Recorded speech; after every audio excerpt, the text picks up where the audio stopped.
আজ থেকে পুরো দেশ জুড়ে বদলে আছে ৮টি নিয়ম। যে ৮টি নিয়মের মধ্যে প্রত্যেকটি নিয়মই কিন্তু আপনাদের দৈনন্দিন জীবনের সঙ্গে সম্পর্কিত। বিশেষ করে ৫, ৬, ৭, ৮ শেষের ৪টি নিয়ম তো আপনাদেরকে জানতেই হবে। নিয়মগুলির মধ্যে রয়েছে রান্নার গ্যাসের দামের পরিবর্তন, বিভিন্ন ব্যাংকে অ্যাকাউন্ট থাকলে সেক্ষেত্রেও বেশ কিছু পরিবর্তন হচ্ছে, ইনকাম ট্যাক্স সম্পর্কিত বেশ কিছু নিয়মের পরিবর্তন হচ্ছে।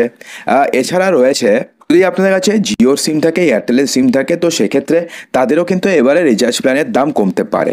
তো সব কিছু নিয়ে ভিডিওটি খুবই ইম্পর্টেন্ট হতে যাচ্ছে, যেন ভিডিওটিকে মোটেও স্কিপ করবেন না, শুরু থেকে শেষ পর্যন্ত মনোযোগ সহকারে দেখতে থাকুন। তো প্রথম যেই নিয়মটির পরিবর্তন হচ্ছে সেটা হচ্ছে, যদি আপনাদের কাছে এইচডিএফসি ব্যাংকে অ্যাকাউন্ট থাকে তো সেক্ষেত্রে এইচডিএফসি ব্যাংকের ক্রেডিট কার্ডের নিয়মে অনেক বড় পরিবর্তন আসতে চলেছে। এখন থেকে ক্রেডিট কার্ডের ভাড়া পেমেন্ট এবং ক্রেড বা চেক বা মোবিকুইক অথবা ফ্রিচার্জ ইত্যাদি পরিষেবা যদি আপনি ব্যবহার করতে চান, তাহলে সেক্ষেত্রে আপনাকে ১% লেনদেন চার্জ হিসাবে, অর্থাৎ সারচার্জ হিসাবে আপনাকে দিতে হবে। এর সীমা নির্ধারণ করা হয়েছে ৩,০০০ টাকা। ১৫,০০০ টাকার বেশি জ্বালানি লেনদেনে আপনাকে সম্পূর্ণ পরিমাণের ওপরে আপনাকে ১% পরিষেবা চার্জ দিতে হবে, যার সর্বোচ্চ সীমা হবে ৩,০০০ টাকা। এর বাইরে ২৯৯ টাকার ইএমআই-এ প্রসেসিং চার্জ নেওয়া হবে। অর্থাৎ ইএমআই যদি আপনি কোনো কিছুতে করেন এইচডিএফসি ব্যাংকের ক্রেডিট কার্ড দিয়ে, তো সেক্ষেত্রে ইএমআইয়ের প্রসেসিং চার্জ বাবদ ২৯৯ টাকা নেওয়া হবে। এতদিন পর্যন্ত বেশ কিছু ইউজারদের জন্য এটা ফ্রি ছিল, কিন্তু এখন থেকে কিন্তু আর থাকছে না, ২৯৯ টাকা প্রসেসিং চার্জ হিসাবে দিতে হবে। এরপরে যদি আপনাদের বাড়িতে রান্নার গ্যাসের সিলিন্ডার থাকে, সে এইচপি, ইন্ডিয়ান অথবা ভারত যে কোনো কোম্পানি থাকুক না কেন, তো সেক্ষেত্রে আজ থেকে কিন্তু রান্নার গ্যাসের নতুন দাম কার্যকর হচ্ছে।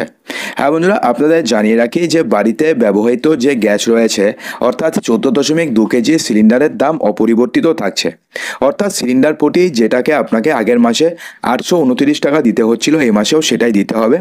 অন্যদিকে যদি আপনাদের কাছে ১৯ কেজির বাণিজ্যিক রান্নার গ্যাসের সিলিন্ডার থাকে, বা অর্থাৎ আপনার যদি হোটেল কিংবা রেস্টুরেন্ট থেকে থাকে এবং আপনারা যদি ব্যবহার করে থাকেন, তো সেক্ষেত্রে বাণিজ্যিক গ্যাসের দাম বাড়ছে ৮.৫ টাকা।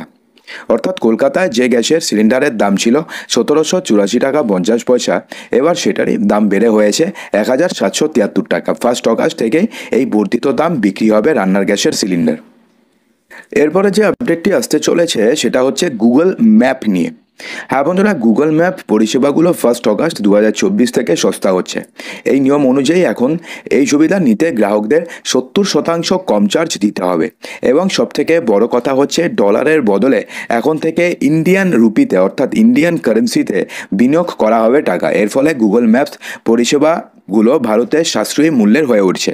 এবং এই নিয়ম 1 অগাস্ট ২০১৪ থেকে কার্যকর হবে। এর ফলে এখন গ্রাহকদের সেবা নিতে ৭০% কম চার্জ দিতে হবে।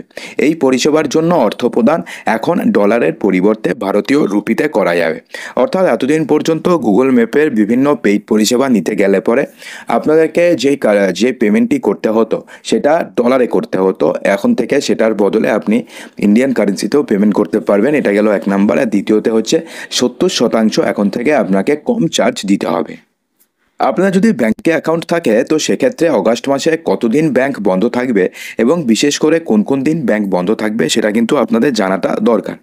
তো সেক্ষেত্রে আপনাদের জানিয়ে রাখি যে অগাস্ট মাসে পুরো ভারতবর্ষ জুড়ে এই ১৩ দিন কিন্তু শুধুমাত্র পশ্চিমবঙ্গে নয়, পুরো ভারতবর্ষ জুড়ে ১৩ দিন ব্যাংক বন্ধ থাকবে।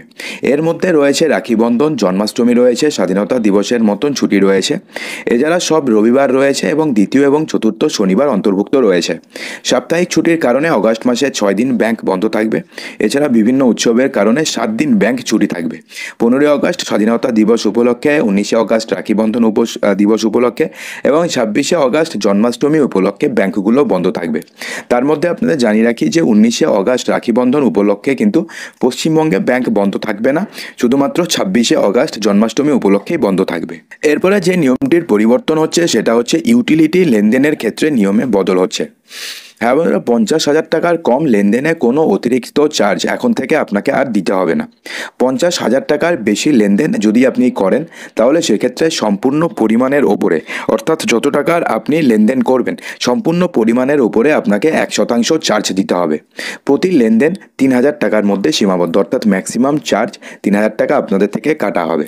সেক্ষেত্রে ক্রেড হোক কিংবা চেক, সিএইচইকে কিংবা মোবিকুইক বা অন্যান্যদের মতন তৃতীয় পক্ষের অ্যাপের ওয়েবসাইট করা লেনদেনের জন্য 1% চার্জ ধার্য করা হবে এবং এই লেনদেন 3,000 টাকাতে সীমিত, অর্থাৎ মিনিমাম 1% চার্জ কাটা হবে 50,000 টাকার ওপরে এবং ম্যাক্সিমাম কাটা হবে হচ্ছে আপনাদের 3,000 টাকা চার্জ কাটা হবে। এরপরে যে আপডেটটি হচ্ছে সেটা, যদি আপনি বাড়ির মালিক হয়ে থাকেন এবং আপনি যদি আপনাদের ঘর ভাড়াতে দিয়ে থাকেন, সেক্ষেত্রে কিন্তু আপনাদের জন্য এখন থেকে ইনকাম ট্যাক্সে যে আপনারা এতদিন পর্যন্ত যেভাবে ইনকাম ট্যাক্স ফাইল করতেন সেই নিয়মে কিন্তু এবার বড়সড় পরিবর্তন আসতে চলেছে। হ্যাঁ বন্ধুরা, এতদিন পর্যন্ত আপনারা হাউস রেন্টকে as a house rent property দেখাতে পারতেন এবং সেখান থেকে আপনারা বিভিন্ন ডিডাকশন ক্লেম করতে পারতেন, কিন্তু এখন থেকে আপনারা শুধুমাত্র ডেপ্রিসিয়েশন ছাড়া অন্য কিছু কিন্তু আর ক্লেম করতে পারবেন না এবং এই নতুন নিয়মটি কিন্তু এই অর্থবর্ষ থেকেই কার্যকর হচ্ছে। হ্যাঁ বন্ধুরা, অর্থমন্ত্রী নির্মলা সীতারামন স্পষ্টভাবে বলেছেন যে আয়কর আইনে 28 নম্বর ধারা সংশোধন করে স্পষ্ট করে দেওয়া হবে যে বাড়ি ভাড়া থেকে হওয়া আয় আর ব্যবসার লাভ ক্ষতির অধীনে রাখা যাবে না। যারা এতদিন ধরে বাড়ি ভাড়া থেকে প্রাপ্ত আয়ের অঙ্ক ট্যাক্স কমাতে ব্যবসায় লাভের অধীনে দেখিয়ে আসছিলেন, তাদের আরও বেশি টাকা এখন থেকে খসতে চলেছে। এখন থেকে করদাতারা profit and gains of business পেশা হিসাবে ব্যবসার সঙ্গে জড়িত খরচের জন্য ছাড় দাবি করতে পারবেন। এতে করযোগ্য আয় আপনাদের কমে যাবে। জানা যাচ্ছে যে নতুন পদ্ধতি অবলম্বন করলে বাড়ি ভাড়া হিসাবে আয় ব্যবসায়িক আয় হিসাবে দেখানো যাবে না।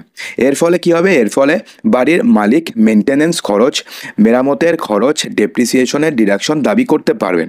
এতে করযোগ্য আয় বেড়ে যাবে। আগামী অর্থবর্ষ থেকে অর্থাৎ 2025 সালের 1 এপ্রিল থেকে এই নয়া নিয়মগুলো কার্যকর হতে চলেছে বলে জানিয়েছেন কেন্দ্রীয় অর্থমন্ত্রী। এছাড়া ইনকাম ট্যাক্স যারা এখনো পর্যন্ত ফাইলিংস করেননি, অর্থাৎ 2022-23 অর্থবর্ষে ইনকাম ট্যাক্স ফাইল এখনো পর্যন্ত যারা ফাইলিং করেননি, তাদের কাছে কিন্তু এখন যদি আপনারা ফাইলিং করতে চান সেক্ষেত্রে আপনাকে ফাইন দিতে হবে। সেক্ষেত্রে আপনাদের ইনকাম যদি 5 লক্ষ টাকার নিচে হয় তো সেক্ষেত্রে আপনাকে 1,000 টাকা ফাইন দিতে হবে এবং আপনাদের ইনকাম যদি 5 লক্ষ টাকার উপরে হয় ট্যাক্সেবল ইনকাম, তো সেক্ষেত্রে আপনাকে 5,000 টাকা ফাইন দিতে হবে এবং ফাইন দিয়ে আপনাকে ইনকাম ট্যাক্স রিটার্ন ফাইলিং করতে হবে। এরপরে যে আপডেটটি আসতে চলেছে বা যে আপডেটটি নিয়ে আমরা কথা বলবো সেটা কিন্তু আপনাদের খুবই ইম্পর্ট্যান্ট একটা নিউজ। হ্যাঁ বন্ধুরা, আমরা সবাই জানি যে বিগত কয়েকদিন আগে রিলায়েন্স জিও থেকে শুরু করে ভোডাফোন আইডিয়া প্রত্যেকটি কোম্পানি তাদের রিচার্জ প্ল্যানের দাম বাড়িয়ে দিয়েছিল। সেক্ষেত্রে প্রতিটি রিচার্জ প্ল্যানের দাম 30 টাকার থেকে 1,000 টাকা পর্যন্ত বেড়েছে। কিন্তু এবার যে বড়সড় আপডেটটি সামনে এসছে সেটা শুনে কিন্তু আপনারা সত্যিই একটু আনন্দিতই হবেন। হ্যাঁ বন্ধুরা, ট্রাইয়ের তরফ থেকে বলা হয়েছে যে এখন থেকে কোম্পানির দাদাগিরি আর নয়, মোবাইলের রিচার্জের খরচ কমাতে অ্যাকশন মোডে এবার নেমে পড়েছে ট্রাই।